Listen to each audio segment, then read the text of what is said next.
Okay, my name is Nick Morgan. I'm with Diversified Subsurface Irrigation, or DSI, in Lubbock, Texas, and today we're going to talk to you about filter plugging and filter plugging issues, how to know if you have a problem, and what to do if you determine that you do. The biggest thing that, obviously the biggest problem you're going to have with filter plugging is reduced water flow downstream out to your crop. If you can't get water out to your crop, immediately you know you've got a problem. The indicators that you're going to have plugging issues are going to be high pressure upstream and, or worst case scenario, a pressure relief that's constantly blowing water off. Pressure relief valve is the valve that's going to be upstream of the filter. The first things you need to look for in filter plugging is your pressure gauges.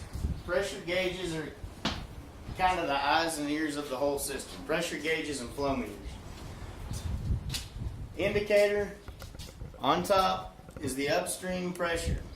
If you have a high upstream pressure, and there's a similar gauge to this on the bottom side of the tank on the outlet, and you have a low pressure or no pressure underneath, your filters are dirty and plugged and they need to be cleaned. That's the easiest way for you to be able to find out whether you have an issue or not. At which point you've determined that you have plugged filters. Oh, excuse me, I'm jumping ahead of myself.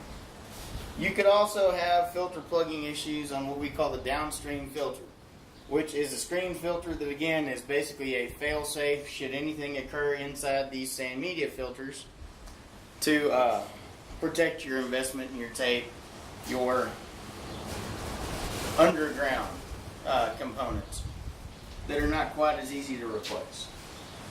Once you determine that you have a plugging issue, then it's time to determine what has caused said issue.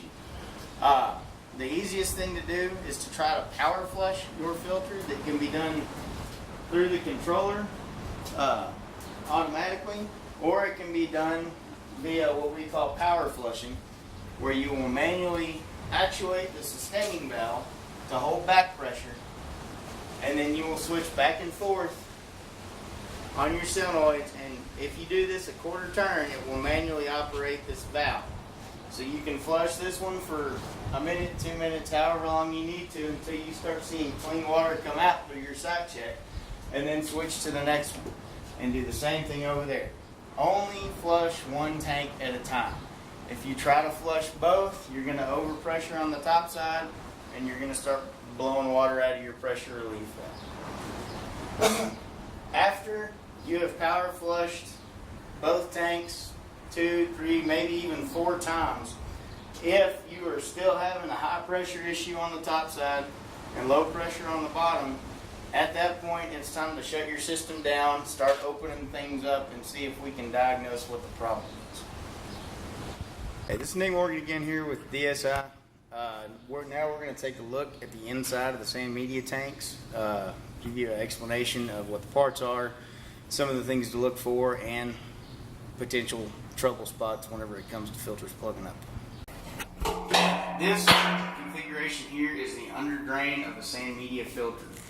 This configuration here is what enables you to filter dirty water with quartz silica sand. If you'll notice, on each of these branches here, there are small perforations in the pipe that are small enough to where the filter sand is not allowed to pass through the under drain, but clean water is. Anything small enough to fit through these perforations is also small enough to fit through the emitter on our tape.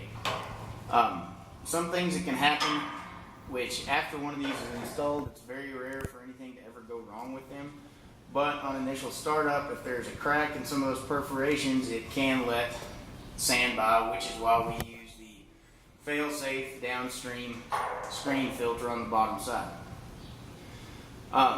So your basic components on the inside of this filter are your under drain, and then if we can get up here to the top side of this filter, this is what they call the splash pan. What that does is, rather than just one solid pot full of water dumping into this tank, it disperses the water out over a larger surface area and keeps the sand from channeling out, and keeps the water from digging the tunnel directly down to the under drain and not filtering correctly. We thank you for being with us as we go over issues with filter plugging. We hope that this video was helpful. If you should have any issues that you can't resolve on your own with any of the information we've provided, please feel free to give us a call at the phone numbers that will be provided at the end of the video. We try to help whoever we can. A lot of things we can get to over the phone. Make sure to tune in with us again. We'll be going over acid and some chemicals in some of our next installments, and we thank you for your time.